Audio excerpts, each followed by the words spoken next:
What's good, you guys? We are here with the artist Crown coming out of Florida. It's nice having you on the podcast with us. Oh, thank you for having me. I appreciate it. How y'all doing today? Doing Good. great. We're doing great. How you doing? I'm good, man. Kind of recovering from this Thanksgiving thing. Getting back. Listen, I feel Thanksgiving, you. I Yeah, had yeah, the I had a tough itis for Thanksgiving. yeah. I didn't go too crazy this year. Like I ate like one plate and chilled out. I was like, all right, I ain't doing too much. Hmm. Typically, I go crazy, but I ain't go crazy this year. I had to get that workout in today. I'm not even gonna Recently, lie. I went crazy. All All right. right, so kick it off, Bree. So, you just recently dropped the project entitled "We Still Don't Know." What was the creative process for it? Because it's a hella cohesive project. Like Facts. one of the most cohesive projects I've heard coming out this year. Thank you. So we did a tape in like 7 days. 2 days in Miami and 5 days in Atlanta. It was kind of like, so this is kind of how it started. I wasn't planning on doing no album this year. I had some sessions with some producers, and I had ended up renting an Airbnb in Miami to kind of just spot record, kind of like get my chops back up because I hadn't been recording because of COVID. I've been moving around. So I got a spot, and like the first day, like 7 other records like came out for the album. Wow. And by the time we had finished cutting, we was like, oh, we got something special, and that was technically gonna be the project. It's gonna be an EP. And then as I sat with it, I was like, nah, I want to touch on some more stuff. So like a month later, we got a spot in Atlanta. And I'm not sure if you guys are familiar, but we did this whole series called B-Sides, where I just like covered a lot of these, some of my favorite beats and so forth. And in that process, we did like 4 more records. We did FTN, we did Expectations, and um, Gen Gen X and some other stuff. So it kind of, it wasn't no set plan, but I think this year my process was a little bit different of how I approach music. In the sense of like typically, you just record it, you trying to make records that's gonna fit a market. And like Hmm. this Yeah. year, I couldn't do that. And the musician in me is just like um I'm very particular, and I'm all about being um what I'm trying to say. I'm all about timing Okay. and meeting people where they at. And I was like, I knew what I started seeing this year was a lot of people, typically in the music industry, a lot of the music that you hear this year is probably like a year old. Or, Hmm. it was recorded last year and so forth. And I was like, nah, all the music that I wanted to give people wouldn't fit this mood.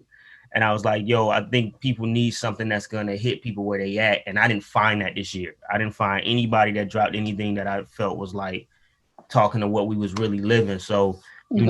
I found it hard for me to record if it wasn't 100% authentic. So everything that you heard is all that I recorded this year. Like Yeah. literally like just as pure and as honest as it could be. That's definitely what stood out to me. I was like, oh, like this is all current stuff. Like The, everything that's going on in the world right now, it was put in all the records. So it was fire to me. I Thank mean, you. the opening track itself, like the opening Listen. statement, like punched, like came in hard, and I never even really thought of it like in that sense. But that whole statement you said at the beginning, like if the master and the slave pray to the same God, who does he answer? I was like, yo, like Yeah. that's some real I shit. mean, like, 2020 is that, right? So like the album was like there was a lot of questions. What I noticed was this, like everybody I was talking to kept having the same questions. You know what I'm saying? Mhm. Like everybody's trying to figure out what the fuck's going on, right? Hmm. And um, for me, I saw something interesting in it. I really got that quote from a friend of mine's named Rook, but it hit right on time after I finished like recording. And I was like, yo, that's really the question of life, because we really be trying to pimp God, right? We really be trying to play God on some like, yo, nigga, you work for us type shit. Mhm. So the question is like, if you really put into perspective on both sides of the plantation, everybody think they right. Yeah. Yep.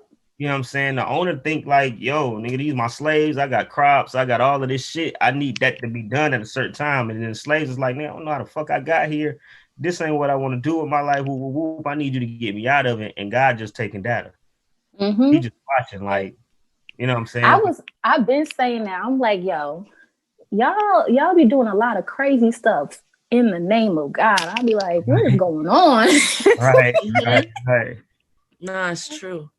Yeah, for sure. So getting back to the creative process, I'm really interested because like Bree said, the project is so cohesive. Like when you were creating it, were you in the studio with the producers as everything was coming together? Because that's what it sounded like to me. Oh, actually, so the tape was split up between two producers. Okay. Well, two groups. One producer, Hero, my nigga Hero at Saves the World, and my nigga Ray Ray and the Yin and Yangs at Everybody Loves Ray Ray. Basically, I had already been cooking with Hero. So a lot of the music that I was going to drop this year was stuff that we had already kind of like started working, and he kind of has like a consistent sound. So a lot of the things you hear is really his sound. In this particular moment, though, he was just feeding me stuff, and he was supposed to. Man, listen, there's a documentary that's coming out with the recording process of this album. We recorded the whole situation. Okay, I'm interested. When y'all see how we recorded this shit was like the most extreme circumstances. I'm like one speaker, a sheet for a booth, like all kind of crazy shit. Like I'm telling you, like the day that we was supposed to start in Miami, man, Hero was supposed to come down and meet me as we recorded these records, and he caught COVID. Oh, wow. So I ended up being down there, just me and my engineer, my team, and we just took the records that he had already sent us, and I was just piecing them together. I think as far as the cohesiveness, like I think a lot of it was centered around the skits, that just kind of made it flow and keeping the sound together. And then Ray Ray saved the day. This is how Ray got on the project. He came through with the one speaker because we ain't had no speakers. You know what I'm saying? I can't find another speaker, so I got one for you. I'm like, we'll make it work. And in the process, you know, he's a master musician. So some of the pieces that we needed to fill in, like the In the Constant State of or the FTNs and so forth, he just started producing and pulling production. And he had a great sense of like what the tone of the album was. So it was easy for him to just plug in, you know. That's kind of how it flowed together. Dope. That's crazy. I would have never pictured the process being anything like you just described. Right. Oh man, quality. Right? Yeah, that's crazy. It was like we really did it on some living room shit. Like there was no studio involved. Like we don't really record in the studios no more. Like it's just like a waste of time. Like sometimes I do it, but realistically, we get a lot of better quality and a lot of like more creative space when we'll rent out Airbnb and literally like some of the conversations. Prime example is like us literally at the house in between records. Like each record would cause a 2-hour debate. You know what I'm saying? We play these records and people be talking and we'll be just sitting in the living room and I'd be like, yo, turn the mic on. You know what I'm saying? Shit like that. Like it was really, really organic. So, you know, if ever we up in y'all area, we choose to do that. If ever y'all in the South, you know, we'd love to invite y'all to the session. I'm there. But that's great because it shows that like you don't need much to make great music and like sonically quality music. Because what you put out, like that sounds like a major artist in terms of like the quality. Like it's there. It's on point. Thank you. I appreciate it. It really is. We do a lot of hell for it. They don't know the struggle.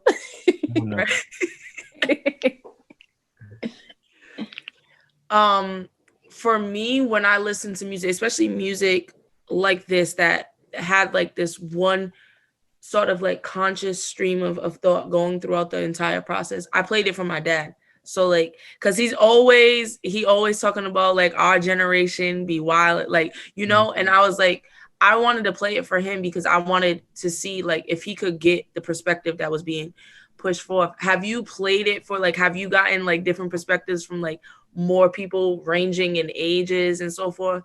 Yeah, like, man. How's the response been?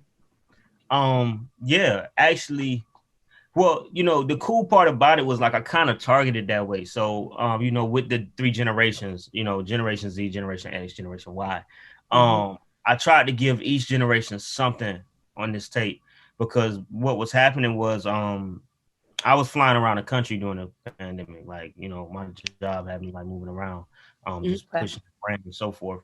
And I was having conversations with everybody all over this nation. Like, I'm literally in Minneapolis when it goes up after George Floyd. I'm literally in LA where they're like, I'm there like a day before the riots crack off there. So I'm on these planes and I'm talking to people, right? And what I'm noticing is that no matter the age, everybody's having the same conversation. Mm-hmm. Nobody's talking about it on the surface. So eventually I just started asking people, do you mind if I record you? And they're like, yeah, that's cool. You know what I'm saying? So then I had like over 5 hours of audio to chop down for these skits of just people talking from everywhere, right? And I come from like, I'm a 90s baby, right? So, you know, my uncle used to slide me CDs and so forth. Like, I'm a student of the game. So like, the old heads always, like I tell people, I come from the era where, like, you know, if you said you could rap, niggas made you spit. Like, oh yeah, like it wasn't no like, yo, I can rap and oh yeah, play me your song. It was nah, nigga, okay, now what you got, right type shit. You know what I'm saying? And it was always like I was always hit with a question every time I was telling people I did music. Was like, all right, so what you saying though? You know what I'm saying? And that's kind of like the older type of thing, you know, like especially for the 90s and then our fathers who was in that era, like.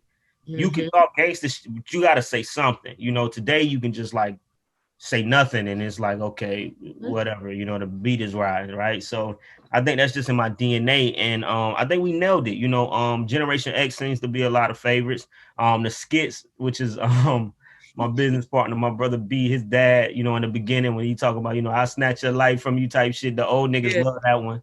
And they go crazy over that. A lot of the young women love FTN, of course. That's their record. At the Party is pretty universal. I think everybody all around really kind of vibe with that record. And then, you know, you got the young cats who love Generation Z. All the aggressive, you know, all my Aries, Gemini, Scorpio, Leo, they all for the, you know, Tauruses, they all for the Generation Z. They ready to set some shit on fire and run some shit up. So. I ain't gonna lie, I'm kind of in that bracket too. When I play it, I'm like, yeah. With that shit. Yeah, I just tried to, like I tell people all the time, like in regards to this album, if we was in the hard copy era, right? Like where you could go to the store and pick up the CD, the cover would have been a mirror. Wow. That's what I would have done. I would have made the cover a mirror so that when you pick it up, you saw yourself. Like, I like that. That's what I was trying to get people to see. Like, you know what I'm saying? Like, this is your life right now. You know what I'm saying? And you can pick whichever one of these records and find yourself in it. You know, I still feel like the tape's still early. I feel like people ain't really got into the greatness of the tape, which to me is like the last 4 records. But you know, I think we did a pretty decent job of grabbing everybody. Oh, y'all did phenomenal. So my thing would be, what is the main takeaway that you would want people to come away with when listening to the project in full? Find a mirror. Yeah, true. Accountability. You know what I'm saying? The question. So the album was between 2 titles. Originally, it was between In Midst of the Chaos. Okay. Or We Still Don't Know. We Still Don't Know was my response to Marvin Gaye's What's Going On. Oh, okay. That's why I answered it. Like 50 years later, we still don't know. Yeah. You know what I'm saying? And I was kind of nervous about going with that title because I was like, them big shoes to fill. And my team was like, nah, nigga, you got to go there. Like, that's what this is for real. Mm-hmm. So, the thing about it was this, like, I wanted to pose questions. Like, if you listen to the tape, there's a narrative. Like, I can break it down for you, like, really quickly, hopefully. It's, okay, you already know where we at. We in a pandemic, right? We in the midst of the craziness. But you wake up in the morning and you got to get this bag regardless. Because, nigga, rent ain't stopping, bills ain't stopping, none of this shit, right? Mm-hmm. You get up, you get prepared to get your bag, you go on your timeline, you go turn the TV on, you step out your door, you seeing chaos all around you. Niggas is rioting. Generation Z is on their shit. Woo, woo. boom, you still got to get to work and get your money. Somewhere between the middle of the day, your mom and them calling you, your daddy, your uncle, and them, you all right? You make sure you straight out. You know they going crazy. Are they asking you the questions? What y'all gonna vote? You know, whatever. You know, just the typical mature type shit, right? And then after you get off that call, you back to work getting your money. But then whoever your significant other is, y'all niggas at it. Y'all either trying to figure y'all relationship out or y'all saying fuck each other, you know, the whole nine. And you really trying to figure out like why we even in this type of situation, why we keep being in this soul tie ass cycle, which is pretty much social media. You know what I'm saying? Like, especially in generation Y, like our whole generation is just emo. You know, I tell people the same time, like all like we either saying fuck it, fucking shit up, or fucking each other. That's it. Right? No, that's so true.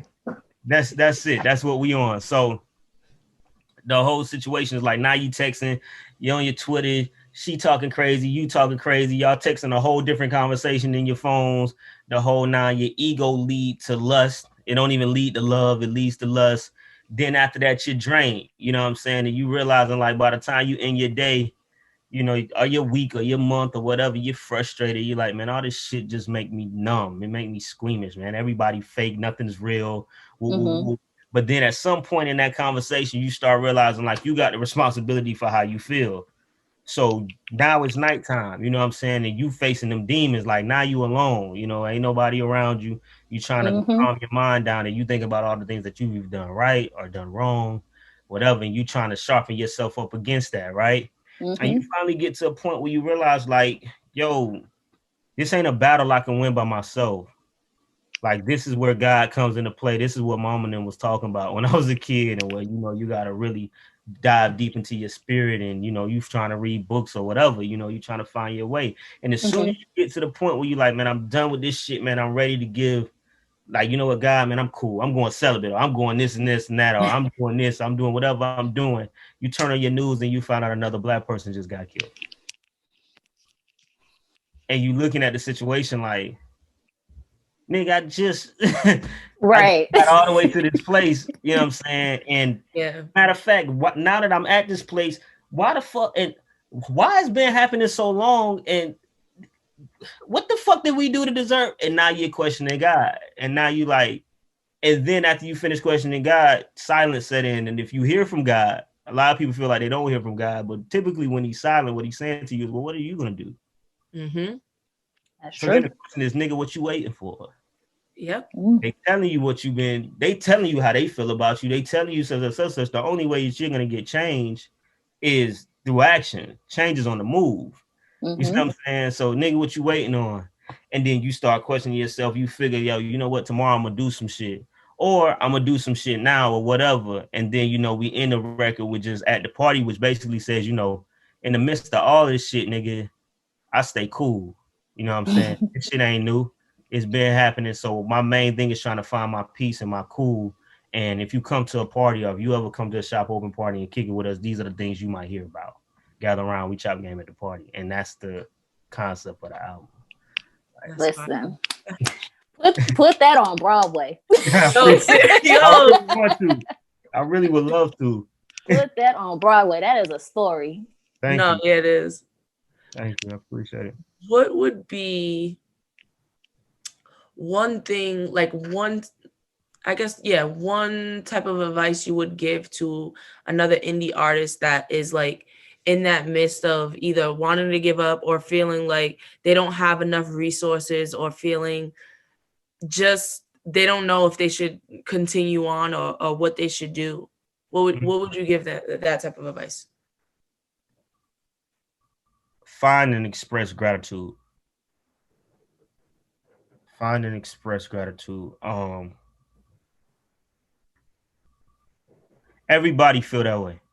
And if you have a mentality where you feel like you never have enough, you're gonna always feel like you never have enough. You'll literally get some shit that you prayed about this year, 6 months from now, and still be like, it's not enough. You know what I'm saying? And I battle with that because the world is always changing and always growing. You know, so what I had to start practicing was gratitude, realizing that, hey, no matter where I'm at on this mountain, there's somebody that's trying to get here. You feel me? Somebody's trying to get to this. So at least I'm still here. And if 2020 didn't show you nothing, you know what I'm saying? Gratitude should probably be the biggest thing anybody take away from 2020 because niggas is not here. You know what I'm saying? A lot of niggas ain't make it. You know what I'm saying? So if you made it, that means you still have a purpose. You still got a plan. You know what I'm saying? God still has the plan at least. And you know, resilience is key to this industry. So, you know, resilience is key to anything in life. But really in this game, you're going to get tested. Your resilience is going to get tested more than anything. You know what I'm saying? And if you're going to quit, you're going to quit on the surface. Like the concept that many people have as like artists is that you get to this moment and it's nah, nigga, like that doesn't happen. It actually gets worse. Right. Worse and worse. And you can see that. You can look at artists who are going through stuff like, you know, one of the most resilient, strongest artists I've ever seen, specifically in this new era, is like the Baby, man. Like to watch this nigga loses his father and his brother, like, you know what I'm saying? Like everybody just sees success. Yeah. Like, but what if success is tearing your family apart? You know what I'm saying? Like real shit. Like you went out here and did all this shit to make it for your family, and then you get to it and the family fall apart. And you like, nigga, I got the bag. Wait. I came back with the bag. And niggas like, nah, fuck the bag. Everything fucked up. You know what I'm saying? So, you know, I think sometimes, man, with indie artists, man, for one, evaluate what the fuck you doing this shit for. Because if you're doing this shit for a bag, my nigga, you in the wrong business. Oh yeah. You're gonna get a bag, you know, if you play it right, but nigga, you're gonna go through hell for that bag, buddy. Like for sure. You better have you another hustle.